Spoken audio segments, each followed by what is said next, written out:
There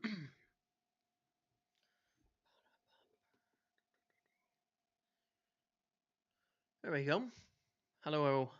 Good afternoon. How are you all? How are you all doing this fine afternoon, evening, day when we've a few hours since the since since the game this morning. I was upset. I was upset this morning. I tried to record like two videos afterwards, and on one of them I was just like I was so annoyed that it just came off like this massive jumble. And um and then the second one, my mic wasn't working, so I spent like an hour today like recording videos and shit. How are the birthday parties? So one's done. I've got a little bit of a break here, and then going to the next one. So more kids stuff. But yeah, oh man, I definitely aged years after that. I actually want to take my glasses off. My eyes are very very tired from waking up early. Um, but yeah, it was a morning. I those 5:30 a.m. games for me, they they they weigh really really heavy on my soul. Like those games hurt. And if anything was gonna make me feel extremely negative, I'm frustrated and angry, it would be those games. Cause oh man, um, they're they're rough ones, but bit better now. Bit better now. Um, um, yeah, bit better now. There's some good things to take away from the game. Um, I find it funny how this fan base is already turning on Amorim. Never looked at the players. Even Bruno said when we followed the plans, everything went well. Jesus, yeah. Russell, James at these birthday parties talking about how hold up play should work to anyone. You know that like meme of the guy like at the birthday at like the party and he's like in the corner. That is 100% me at a lot of these things. One, because I'm generally younger than most of the parents, so I have trouble relating anyway. Going to kids' birthday parties. Generally younger than most of the parents at the parties that for the kids around my son's school and all of that. And like I tend to like um sit and after games like this when I gotta go do stuff like that, I'm sitting there like, yeah, I'm like literally like the guy on the meme in the corner, like they don't know that Casemiro's wages being freed up this season is going to allow us to like that kind of shit. It's crazy. 13 points above relegation. No, I mean genuinely speaking, I think Ipswich are on pace for like 26 points. 20, I think it's actually 25 now. They're on pace for. So, you know, we should be okay. All things being guaranteed. It's usually a guarantee to get some kind of illness. We've had norovirus like twice already this year, and it's not good. It's not good. It's not good, let's say. Um, but yeah, there's a few things I want to talk about. I do want to talk about the game briefly, kind of get it off of our chests a little bit. And then I want to talk about these Bloomberg articles and Daily Mail from Mike Keegan as well that were kind of, you know what? I'm gonna admit, and I'm gonna get maybe some, might probably not in the chat today. I mean, if you're here with me on a Saturday, you're probably people who kind of like me. But I'll probably get some nasty comments and things like that in general. But you know what's is sad to me? You get all this talk about like PR shit like that, right? All these accusations thrown around, all of that, right? Articles come out from Bloomberg, the most reputable outlet in the world probably for this type of news, talking about United, um, talking about Sir Jim and his intentions, and it just gets ignored. It just gets ignored by reports, aggregators, all sorts of people. Gets like a minor mention. No one wants to talk about it because it doesn't fit their view of things, right? But I'm talking to like in the news, all of that. The Keegan piece goes completely under the radar. That guy is not a Jim Ratcliffe fan. That's the funny part. Like I don't. That's one of the things that is hilarious to me. Like There's people who pretend that Mike Keegan is running PR for Ineos. That guy is Mike Keegan, by the way, is as a very, very informed journalist on these subjects. Probably one of the best in the business. Um, and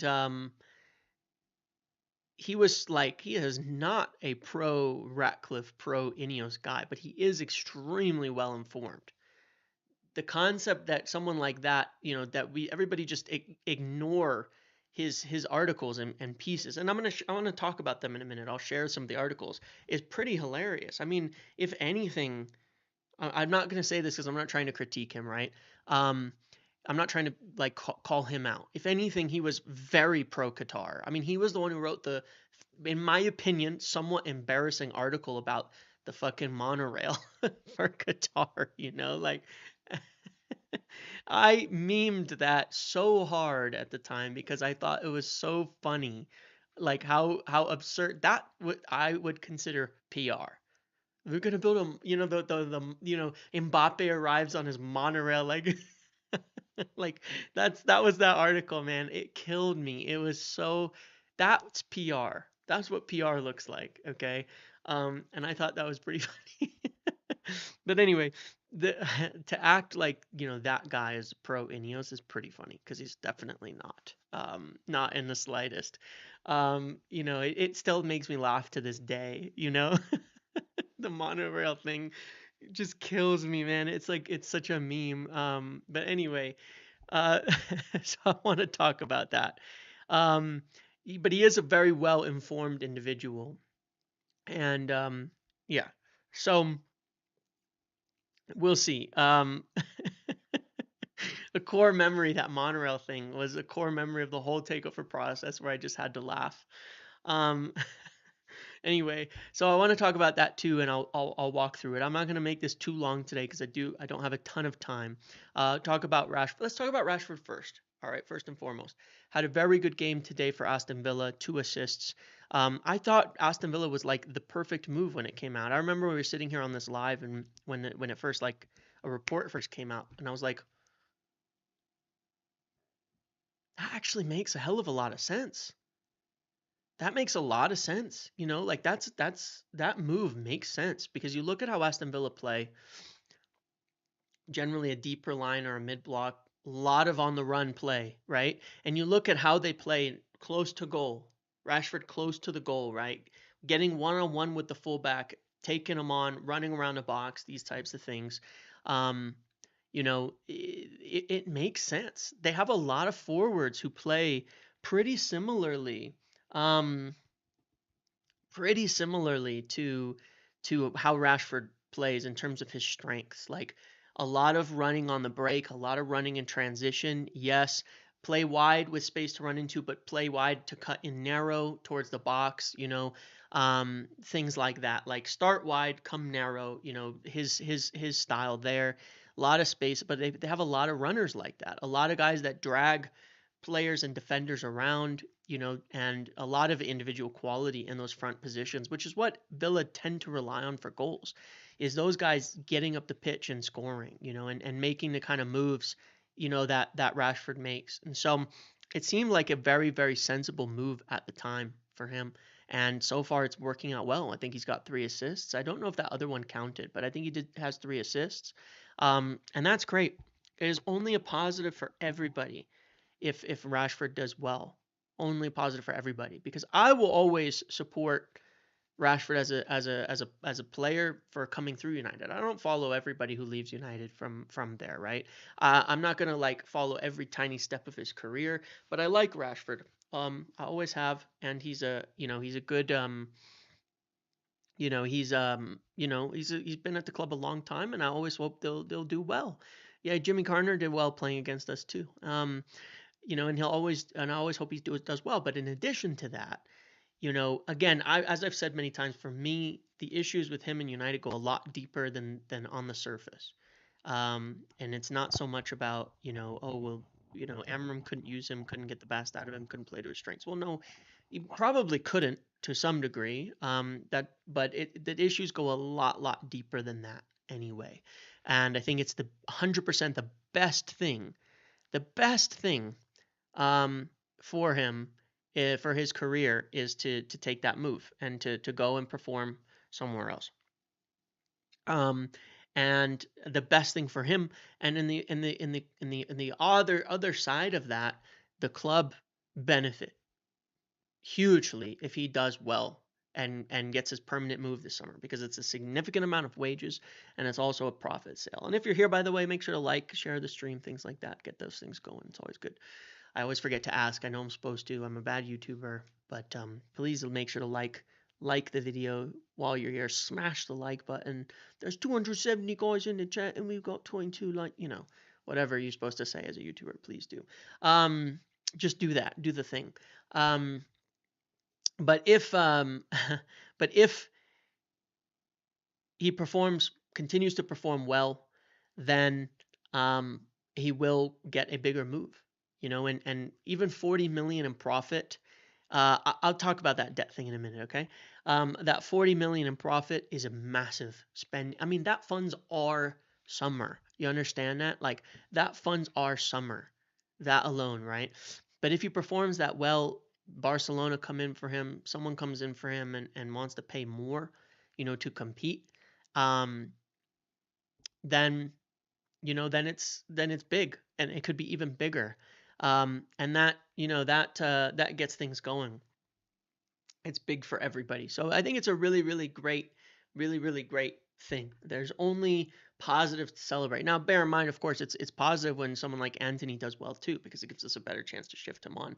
But a sale of Rashford has a much, much larger effect on our financial situation in general. And I have no attachment emotionally to guys like Antony and Malacia, so I don't particularly care how they do on loan, because I haven't been watching them for the last 15 fucking years. That's an exaggeration slightly, but I don't have any emotional attachment to the guys like that. So I really do hope Rashford does well in his career. Did I see Beto today moving like Drogba? Yeah. Oh my. Doesn't it go to show? Let's talk about Everton, and then I'll talk about the Glazers and Ineos and all of that. But I got to tell you, doesn't it go to show how bad our striker play is when you look at every single team? When you compare Højlund to Beto today, it is embarrassing. It is embarrassing. Like,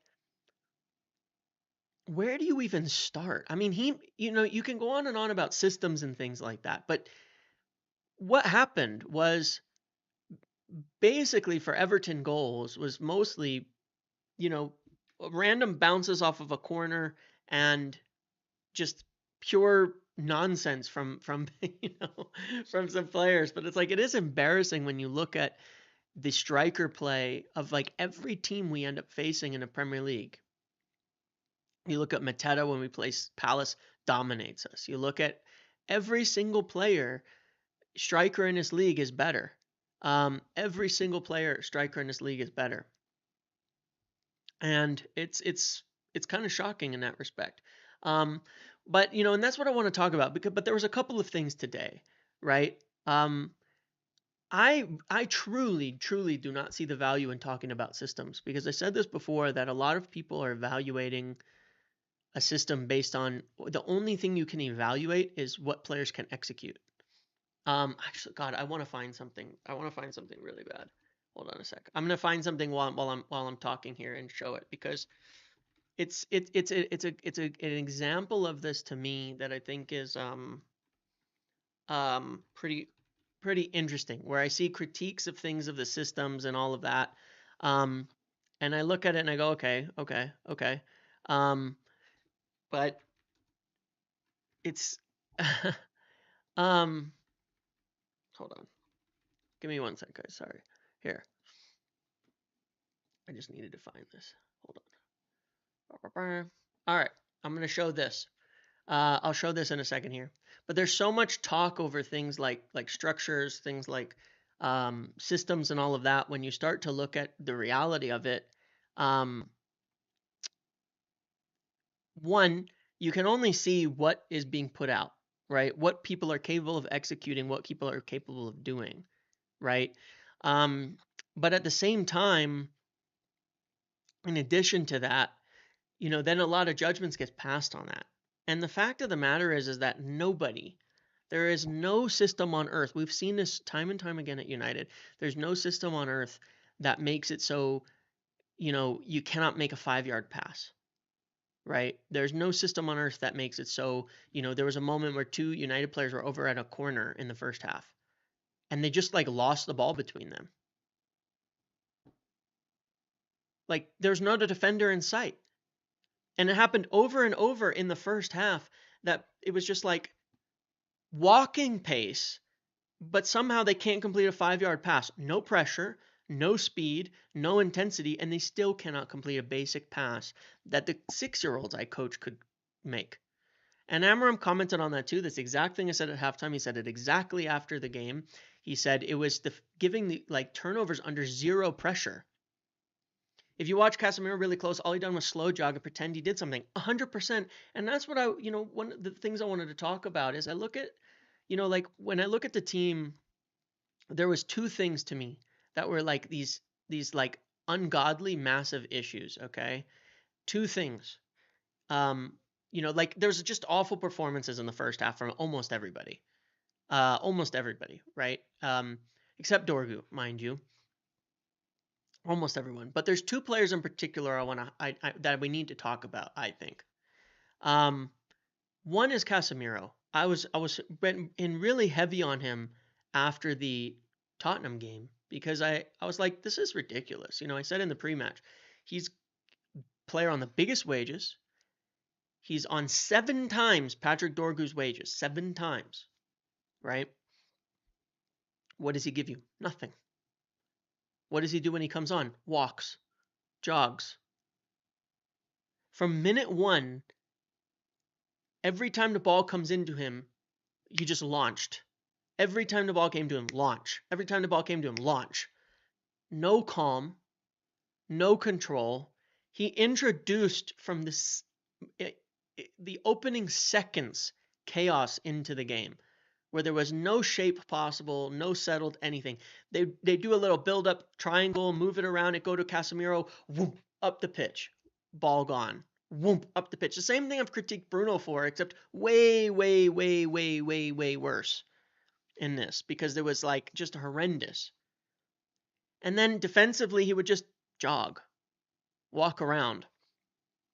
And I think it's completely unacceptable because he is only a negative for the team at this point. And it looks like he doesn't care. Like it doesn't even bother him. And he'll sit there and say, family's happy in Manchester. That's all nice. You're happy sitting on a contract, 350,000, and you won't even try. And it's like, but we're stuck with it unless we can move him on, right? And I look at things like that and I go, these are the horrible mistakes of the past that have been made that are catching up to us. When I made that comparison between the cost of Ashworth, I mean, you realize the whole cost of Ashworth was less than a month of Casemiro between wages and fee. You understand that? Less than 1 month. Actually, sorry, I think it was about 2 months. 60 days of Casemiro was what we wasted on Ashworth, right? When you make the comparison to the level of waste. And then look at the bench. Lindelof and Eriksen don't come on. That's 200,000, that's 150,000. Okay? That's between them 700,000 a week, 35 million a year in 2 players on the bench and 1 on the pitch that provide nothing. If you filled that, the ratings on SofaScore are terrible, completely useless, quite honestly, like utterly useless. I've never cared about what the ratings are at all. I always look at the stats and the details, but it's like if you had 3 other players in place, if you had 3 other, let me ask you a question today. If you had 3 Dorgus in place of Casemiro, Eriksen, and Lindelof, would we do a lot better than we're doing? Of course. We'd have options off the bench to bring on that actually could change the game, that work hard, that try, that have good, doesn't matter. I don't care about their age. This is where I don't care about their age. I don't care about their experience. If you had players who were just like Dorgu, good physical profiles, then so be it. You'd just be a better team. And that is a huge net negative. And the other one is Andre Onana. Every single week now, he is chucking the ball into our net. Every week. Without fail. No joke. And I think it is like you watch every game this weekend. Every single game this weekend. You will not see a single keeper, not one, who parries the ball back in front of the attacker. Not one, except Andre Onana. And it happens every week. It's basic saves. You know, the goal against Tottenham happens because he parries it right into the center. The second goal here happens because he parries it right into the center, falls on his ass and can't get up and catch the damn thing. Like, it is a huge problem. It's practically a goal a week. And look, I understand there's mistakes, right? Like there's mistakes that lead to these things. There's mistakes that lead to these to keepers doing, having to make a save. And you can say, well, if they didn't do blah, then that wouldn't happen. Totally true. But that's why you have a goalkeeper. A goalkeeper is almost always making a save because of some non-optimum play from your side. That's why they're there. But if they can't prevent any of those chances, you might as well just play another outfielder so you have more people to pass to. Because then what's the point? What's the difference? You know, he's got to do it. And people don't want to see improvement. Xerxes playing much better than he was under Ten Hag. People have agendas against Amorim. It's very true that too. Xerxes had a very poor game, especially in the first half. Turned it over a lot, lost a lot of duels. Better in the second half for me, mostly the last 20, 30 minutes, but we'll talk about that. But, specifically Onana and Casemiro are players where I look at their performances and I think it is practically sabotage of the team when they step on the pitch right now. Like they're quite literally just sabotaging the team. And I don't know how you get past it. You shouldn't be 2 goals down. Should never have happened. Should never have conceded against Tottenham. It's not like he makes amazing saves to make up for it. Should never have happened. Should never have happened. It'd be 0 goals conceded against Tottenham and we'd be down 1 against Everton if he just didn't parry the ball into right in front of people. And if you go back weeks and weeks, it was the same. Since Amorim's come in, Onana has had I would consider, I think 7 or 8 on his own errors that specifically are chucking a ball into his own net. It's crazy. It's a huge problem, and it's it's wild. And look, yeah, exactly. I do, like I've said many times, I have strong opinions, but I will change them. I was praised Onana last year because I actually thought he was quite good last year. Even the start of this year, I thought it was good. But what I'm seeing now, it's so hugely detrimental to the team. It's so bad. Now, they're looking for a goalkeeper. But I look at it and I go, okay, if I want to criticize Amorim, what can he do? He's not going to change his system. I don't think he should. What can he do to make this team play better? Because it's not going to change this. He's not changing this. So what is fair to critique and what can we fix? Well, you got to do something about playing these guys. You can't do it anymore. Even for the rest of the season, it doesn't matter. So when Toby Collier comes back, you play him next to Ugarte every game. You just do. You go for reliability and legs in the midfield, and that's it. Safe passage, reliability, and legs.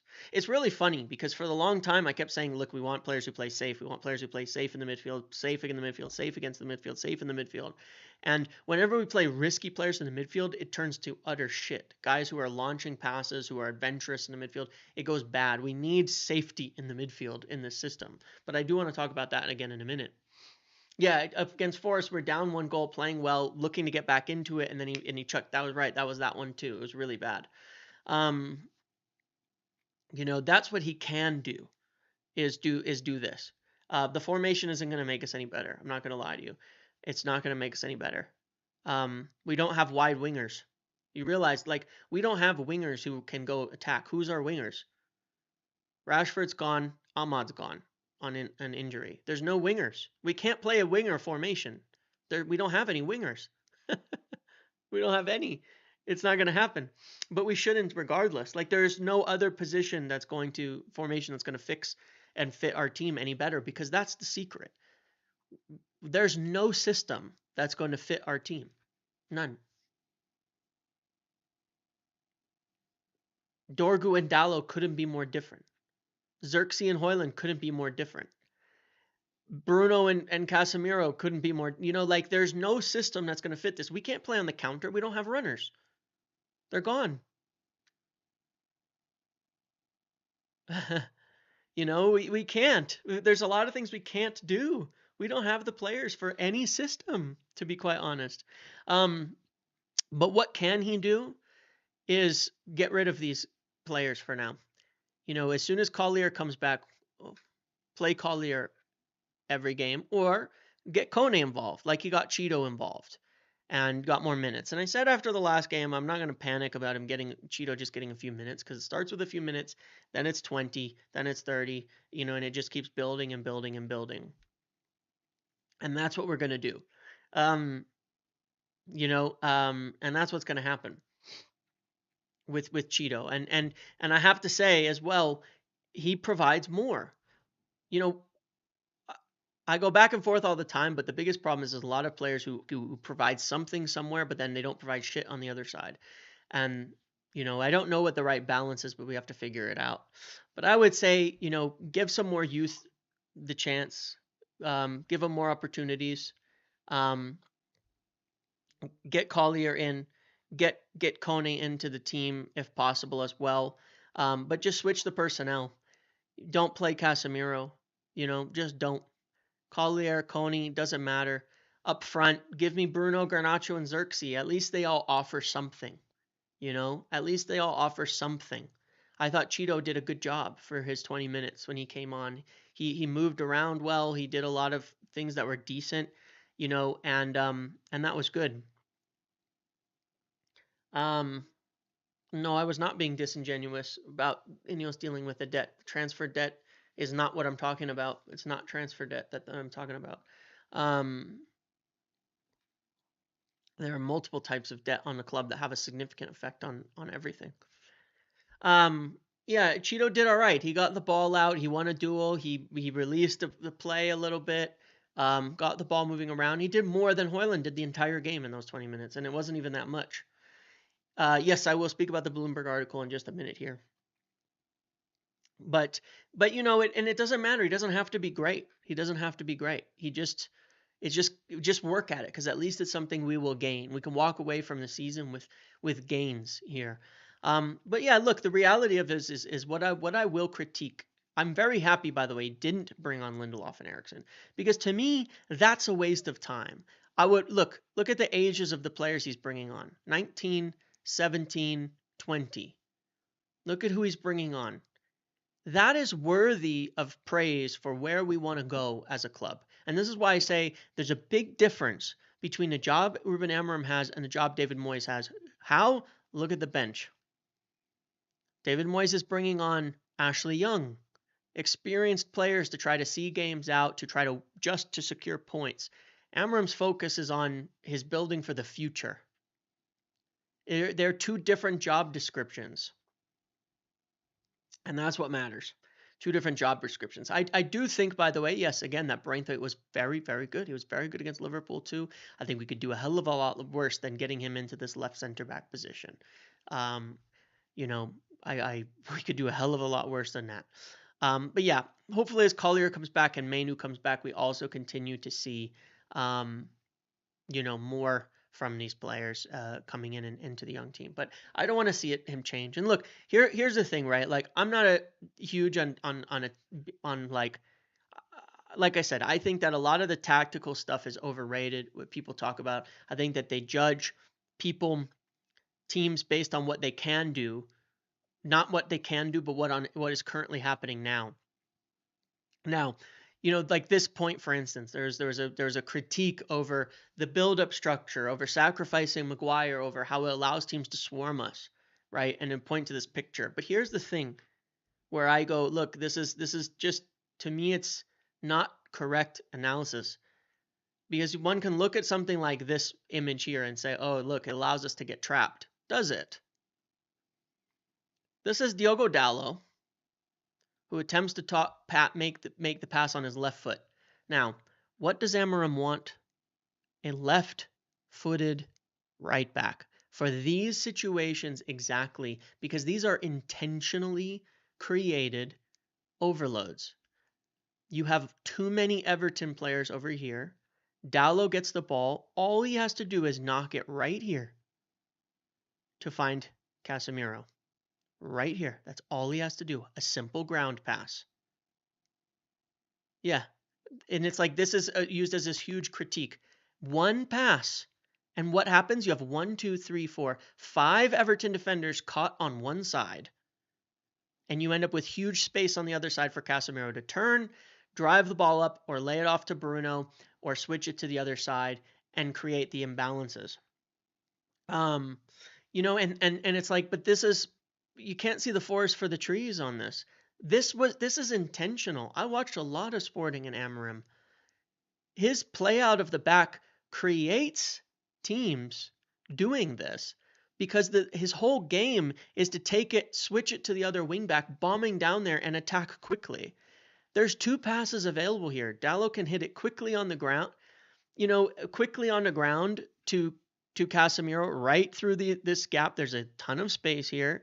And he can also chip it over to Bruno. And yes, Dalot could be further up the pitch. That's on him too. But a left-footed player here finds a pass easily. Easily finds a pass here out of pressure. Casemiro moves here. This player comes up. You're chipping it over. This player's running towards him, not towards Bruno. So you have a long pass available. You have a short pass available. Any left-footed player can make this pass. Any right-footed player should be able to make this pass, by the way. This is when Dalot just slices it and puts us under pressure, and we almost concede from it, by the way.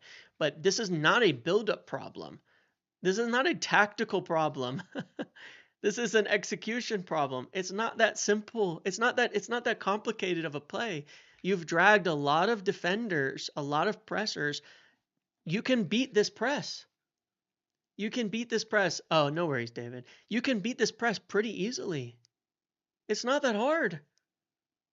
There are multiple ways to beat this press and create a situation that is advantageous. And that is the point of a lot of build-up, right? Is baiting presses to create a situation that's advantageous so you can get through them.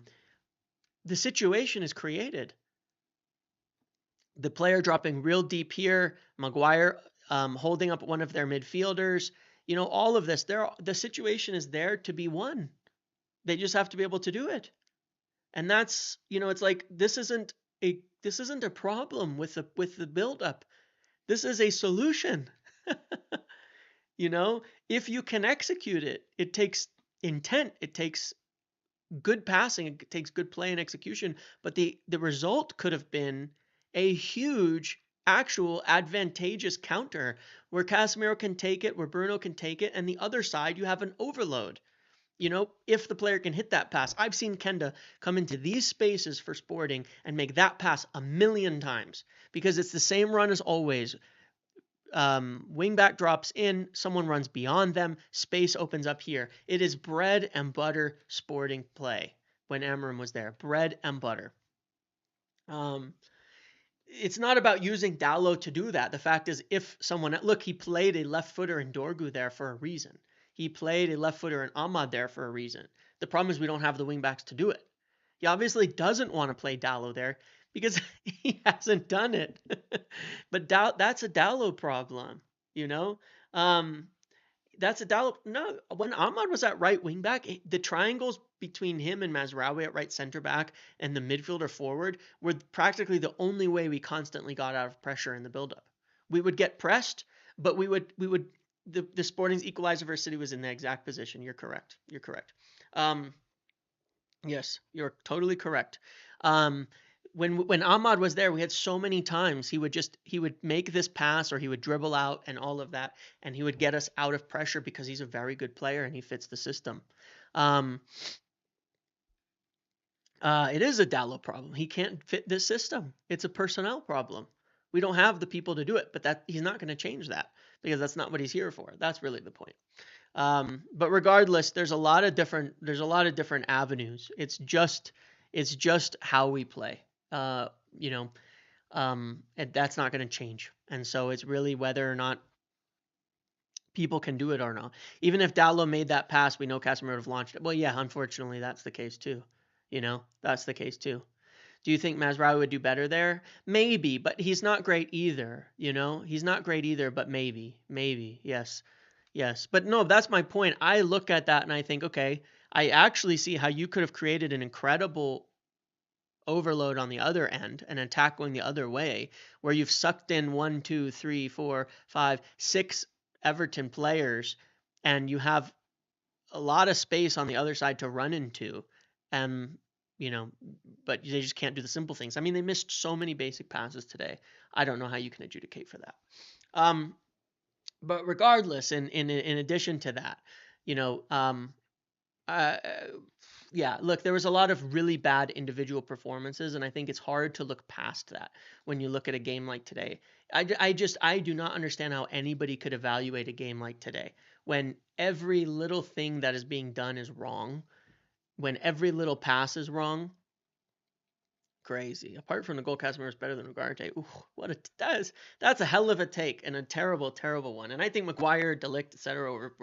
were very bad today. But aside from the goal, Casemiro was the worst player on the pitch by a massive margin in terms of what he does. He does not try. He does not run. He does not help. He launched the ball at every possible opportunity.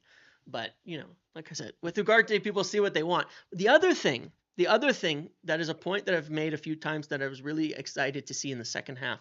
When we made the changes, once again, we were so much better. As soon as Casemiro came off, Garnacho came on, he started attacking forward. But one of the other things that happened, what pass did Dow actually play in that move, by the way? He actually attempted the pass. He attempted the pass to Bruno, I think. He smacked the left with his left foot, but he sliced it. And it went like pop looping in the air and landed. Avrad, the thing is, people who don't like Ugarte, they will never give him any credit. They will never give him any credit. But yeah, Dallo actually attempted the right pass. He just can't hit it. He's just not good enough. He actually did. You go watch that moment. He smacked the ball with his left foot, and it went flying up in the air and just like plopped down. He tried to make the pass, which was interesting. So I think he actually saw it. I think he actually saw it and everything. No, when Garnacho came on and Bruno went deep, you can actually look at his heat map in the game. He didn't go deep. We started to contain control in the opposition half.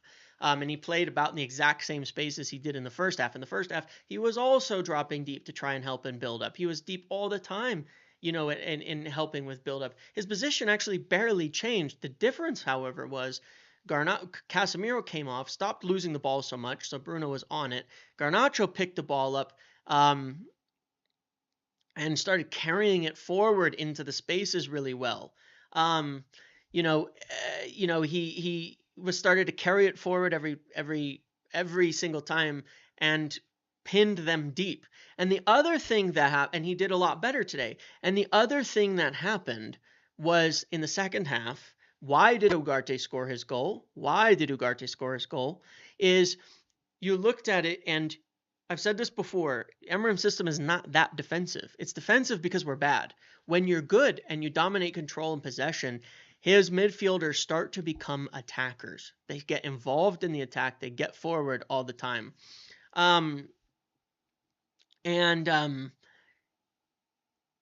You saw in the second half, Ugarte was like, here, I'll show it actually. You saw in the second half, you can actually see it on a heat map. He was practically playing on the right wing. In the second half of this game, he was all the way up here, playing basically on right wing. And doing a quite a good job of it. He was winning duels over there, helping us sustain pressure. There was a moment he won the ball and laid it off to Dallo, and Dallo was standing here one-on-one and just like froze. Do you ever remember that? This was like 78 minutes or 82 minutes or something like that.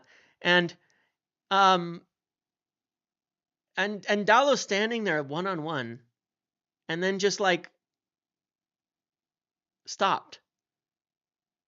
And didn't do anything, and didn't drive the ball, and didn't cross it in, and didn't do like anything. And then it was very strange. And then he finally did and like hit the first man or something. But um some of you, like I said, you have agendas because you never ever give credit. You never give credit. He had a very, very good game getting forward. And people constantly say he can't pass. He passed better than practically anybody else on our entire team today. But like I said, people don't want to give credit. They really, really don't. It's very, very strange. Um, and no, really, Bruno did not come deep. Look at his heat map. Where is he playing deep in this game? Most of this, if you look at it at halftime, this was before in the first half. In the second half, he played around here. This is not deep. He was coming into here to get in build up when we started getting forward in the attack. When we started getting forward in the attack, he was behind the front three. He was not really deep. And in the first half, when Bruno was there as well, he did some really good plays to Dorgu, in terms of the overlap that got crosses in. And I thought that was very good to see. We needed more of that. Garnacho did better, but when he came on, he still ignores Dorgu. I don't know why, but he did a lot of other things well. He did a lot of other things well. And that was good. He has no press resistance. I feel like, again, you don't listen to a single word that I just said.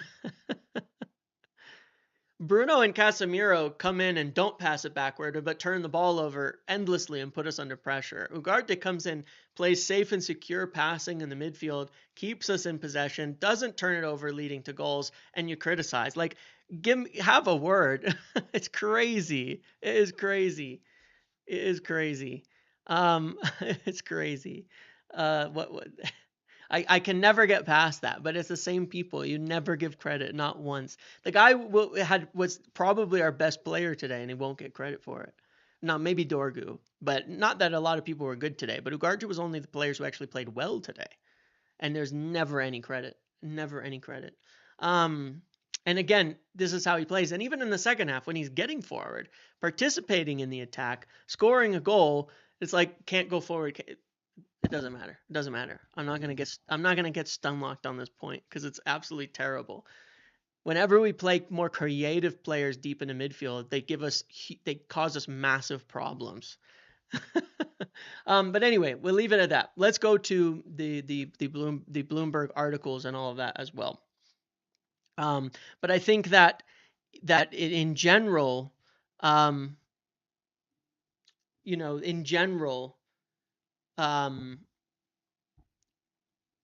what Amorim has to do is drop the players who are genuinely causing massive problems for others and creating situations that are net negatives on the team.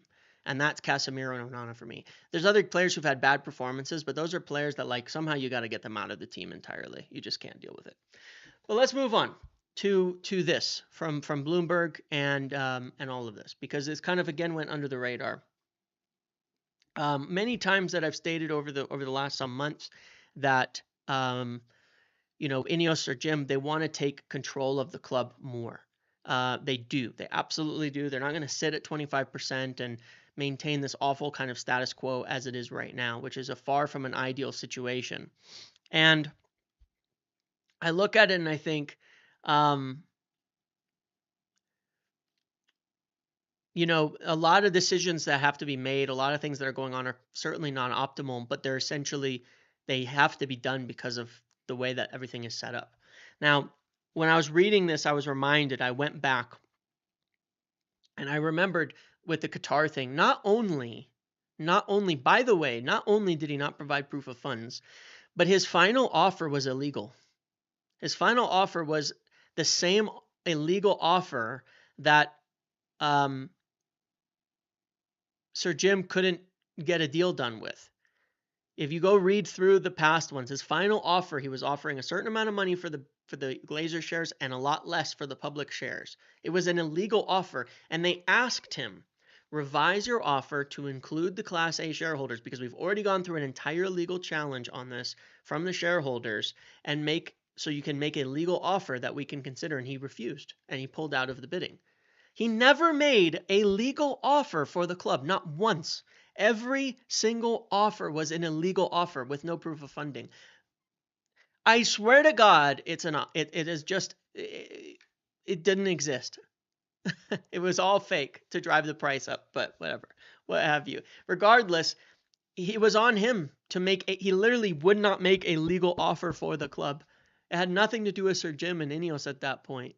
They asked him, they asked him to make a legal offer. I remember, and I was going back and reading through like the Telegraph and the reports on it afterwards, and I was like, God damn.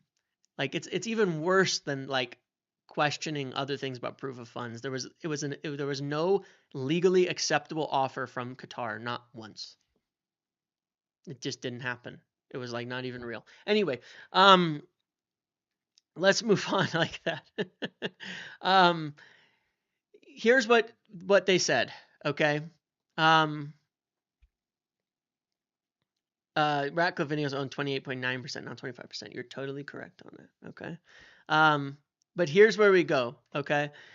This is an important point in this whole article from Bloomberg, and Bloomberg being essentially the highest level of reliability on financial news and things like that. This is the part that's important. It says, some of this we know. The American family has the option in 6 months' time to sell the club and force Ratcliffe to also part with his stake, although the British billionaire has the option to make his own bid first. Indeed, Ratcliffe still would like to increase his stake if that option came available, a person familiar with the situation said. So this is a sourced piece of information, right, for Bloomberg. And they don't put things in here if they are not extremely confident in their sources to the highest level. This is not football journalism. This is a whole nother level, because their stuff is getting published on the New York Stock Exchange with red notice, for things that can affect the shareholder price. They have a high responsibility to source their stuff. Now, I've said for you many times that this has to be done, that he wants more of the club, and that there has to be a way to do it. So I want you to just piece some things together, okay? There are agreements that were made when the club was purchased originally, the partial purchase from Jim Ratcliffe. Some of those are expiring in the next 6 to 12 months, okay? And there's framework in place for a potential another deal to be done. But there's legally, just to be clear why it says this, if that option came available. Because legally, there is no option, right? There's no call options, put options. Like that's, there's no official formal thing that says, yeah, Jim, you can buy the club, but he would like to. He wants more of the club. All right. So just bear that in mind. You have the confirmation that at the present moment in time, Sir Jim wants more of the club. And there are clauses and things in the original deal that will be expiring soon. Now let's move over to another article, because they released 2 articles, and the other one was on debts. Now this is a whole explanation of United's debts, which is very complicated. I don't want to explain every aspect of it, but you could read this too. So there's a couple of different types of debt. All right. The biggest portion of the debt itself are these bonds, which are the debt from the Glazers, a big chunk of the original debt, and it is on a fixed cost right now. Okay, it's on a fixed cost, and in 2027, that debt comes up for repayment. What that means is essentially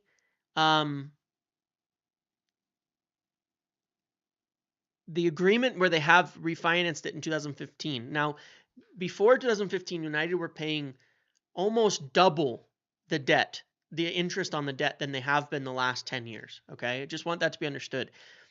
Even while we were winning under Sir Alex, we were paying double the debt we are paying now, double the interest on the debt. It was at a really bad agreement. It was like 40 million a year just for the Glazers' debt. It was refinanced in 2015, and that's when it became less of a problem and went down to 15 to 20 million. That's what this is about. Those terms expire within 2 years.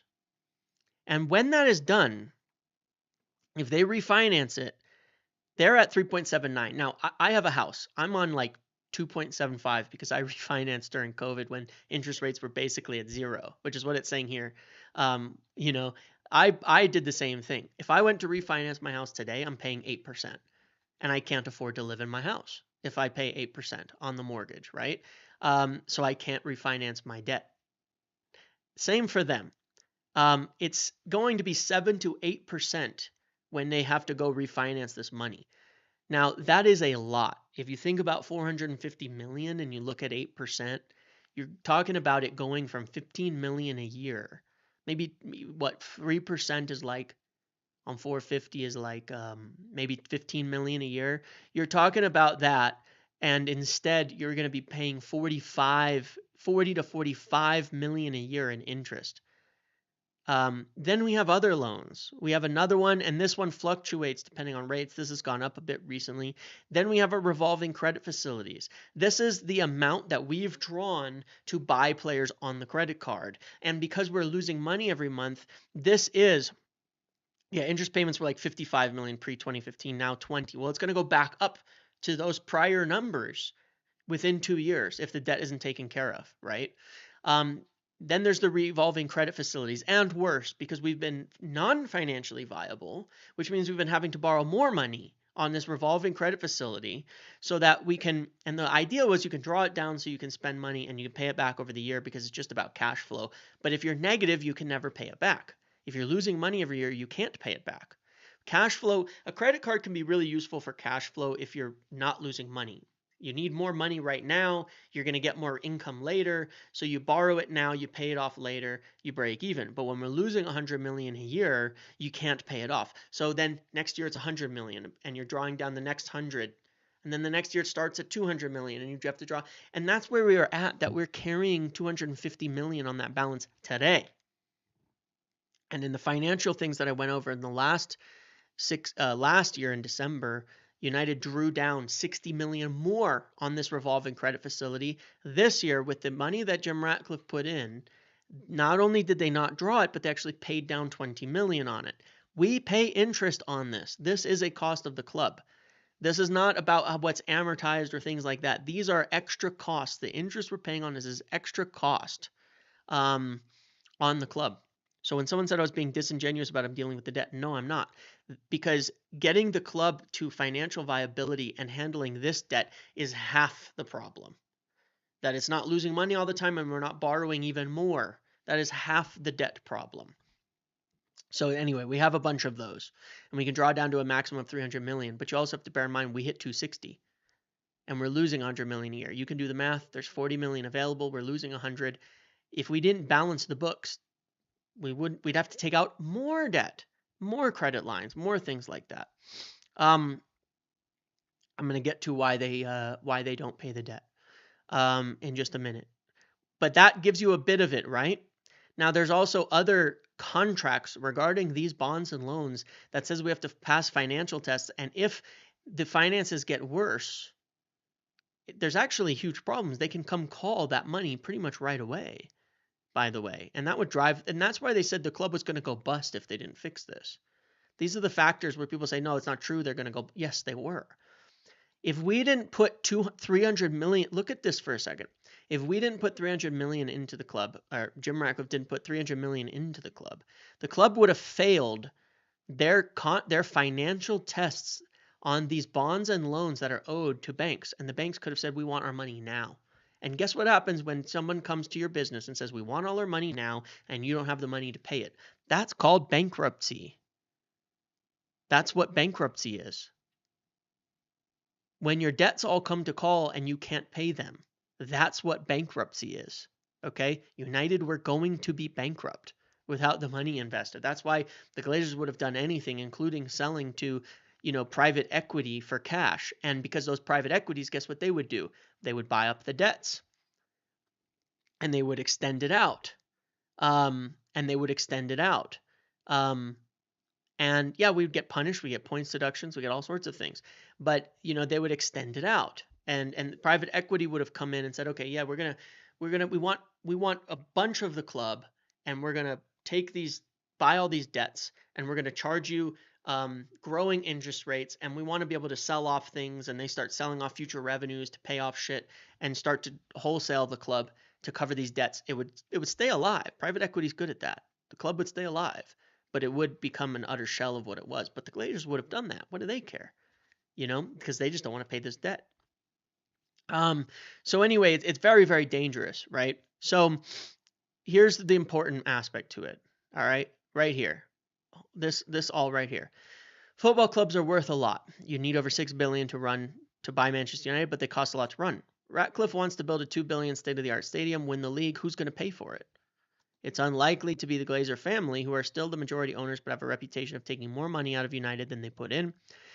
And this is from John Yetamoglu, who's the founder and chief investment officer of Infinitum, who own like 10-20% of the Class A shares, a minority shareholder. It says the Glazers need to agree upon themselves what they're going to do. Their assets performed really well. They paid $100 million in equity for an asset that's worth $5 billion.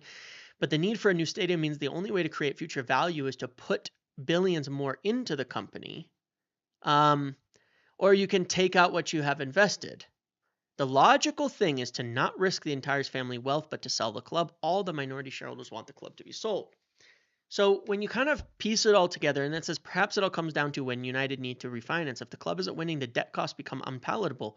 The Glazers want out and drawn out bidding war if United starts all over again. Except you go back to the other piece. Jim Ratcliffe has the ability to make bids, and he wants the club.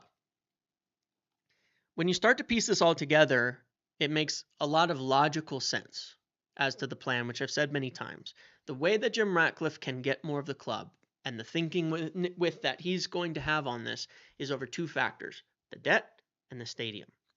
There is no more money to be made. Like, just think this through for a minute. The club is not going to become more valuable without a lot of money pumped into it. It's capped. So for the Glazers, there is no financial benefit to hold on to the club for longer. They're not going to put billions in for the stadium. If they did, I guess it doesn't matter. But then why wouldn't they have paid off the debt? And the club cannot afford, no chance, cannot afford to keep their debt and get the stadium and finance a new stadium. It can't. It's impossible. The money isn't there. The finances aren't there. None of it is there. They wouldn't even probably get the loans for it if they went for it because they can't afford it. Okay? So how do any of these things happen? Why is Sir Jim pushing ahead on the stadium so hard if we can't afford it? If there's no way? Because the only way that the club moves forward and increases in value for the Glazers is if they sell it. And someone else can put a bunch of money in to the club. Okay, that's the only route that there is for the club's value to increase. The Glazers have no options. If Sir Jim doesn't want to invest in the club in the current standing, it's going to float along. It's going to diminish in value. Those debts are going to become due. It's going to put the club into a financial hole that it cannot get out of, and they will gain nothing. They will only lose money, and they cannot take dividends. Guess for how long? That dividends clause lasts as long as those debts expire. So when those debts come due and they're worth double and it starts to cost 30, 40, 50 million more a year, well, that's when the dividend clause expires, but there's going to be no money for dividends. Okay? So then you look at Ineos' side of it, and one could look at it and think they're withdrawing all their money, they're broke, blah, blah, blah, right?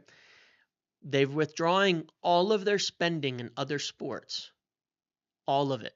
Taking a step back from every other sporting investment opportunity that they have.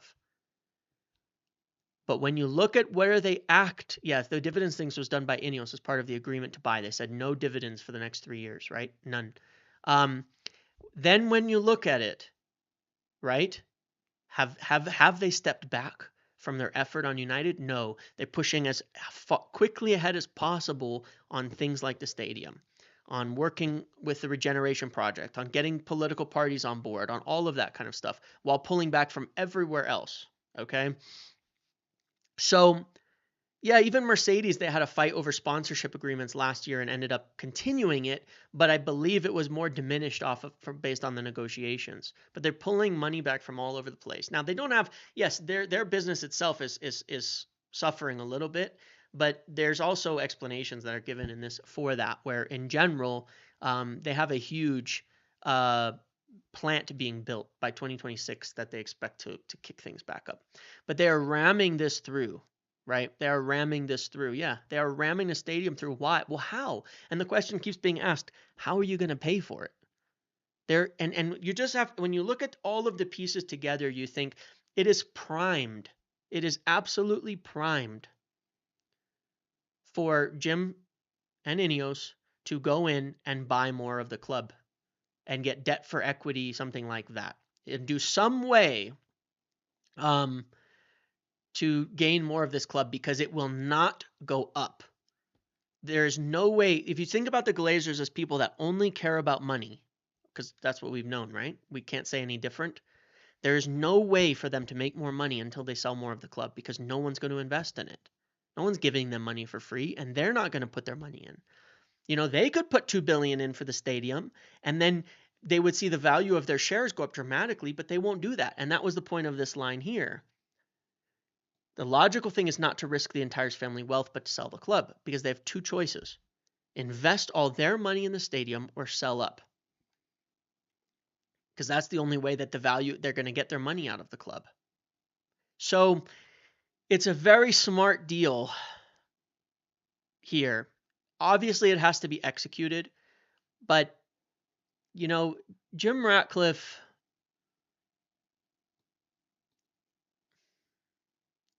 if you read stuff about Jim Ratcliffe, this is what he does, okay? His entire business model for years and years has been to grow the Ineos empire through mergers and acquisitions, through buying up and taking over underperforming assets, cutting them down, balancing their budget, buying them out in full, and growing their empire. They've done tons of these deals. He's not an idiot. I don't think he has ever once, actually, by the way, bought into a business and not ended up owning it by the end of it. He's done it. Good night, Naveen. Thanks for hanging out here. Will he do it? We'll see. I'm not making promises. He needs to execute. But the plan is obvious if you're looking for it. And if you can assess the situation with some objectivity, the plan is there. Let's look at this from Keegan. Apologize are all the fucking ads because it's the Daily Mail, right? Yada yada yada, all of that. Talks about them saying that they had to replace the whole management team. Communications chief notable for their absence, who spent part of the week on the South Coast, was to many indicative of the problems. The work from home thing doesn't apply for them to management or to anybody. Job cuts, yada yada. Ineos are experts at taking over underperforming businesses and propelling them to profit. The whole operation is arguably built on acquisition. This is the point I was just making. Their whole business is on making acquisitions. That's it. That's everything to them, is making acquisitions, fixing it, and buying. The view at the top level is the teams they inherit can be split into three groups. There's 20% who get the Ineos way and adapt. There's 60% who are initially bamboozled but adjust, and 20% who never get it. And this is when they're talking about staff of businesses they take over. And so you can get that they're cutting about 20 to 25% of the total of United staff. These are people that in general they think just aren't going to get it. But they do understand that there's a lot of issues, a lot of concern, a lot of things like that going into it. There's talk over the Ashworth mistakes. It's a very fair and balanced article. You know what I mean? Like, it's all very fair and balanced. It makes plenty of criticisms as well. John Murtaugh was viewed as a nice guy, but not the kind of operator they believe was needed. I think I've said that many times, that Murtaugh was a nice guy, and was actually quite helpful, but just not elite, unfortunately. They made mistakes on Ashworth. One of the reasons they ended up not liking him was too conservative, right? I think I said that he was like too, the reason he was let go is he was just too, like, I don't know, wishy-washy on decision making. yada yada, grave error. See, it acknowledges all of these. It's like it's not PR. It's all acknowledgement, of the mistakes and the errors that are made. That's the funny part about it. But there's important things that it said. It talks about the financial losses, which is worth looking into. Um, Minimize costs, blah blah blah. Although there's noise, the well-publicized cuts have triggered a backlash among certain sections of the fan base, although there's a silent element that believes the club need drastic surgery if it is undergoing. Another insider says Jim and Ineos are delivering medicine. They see United as a poor patient. They act now where things get even worse, and the staff are reacting like anyone who takes medicine. It doesn't taste nice. It makes you grimace, but you hope it works. So there's plenty of people in the club when you see articles and things about people saying it's shit, it's terrible, we hate it. There's plenty that actually are happy with the changes that are being made and think they're necessary. And I've spoken to some of those people myself. And that's fair enough.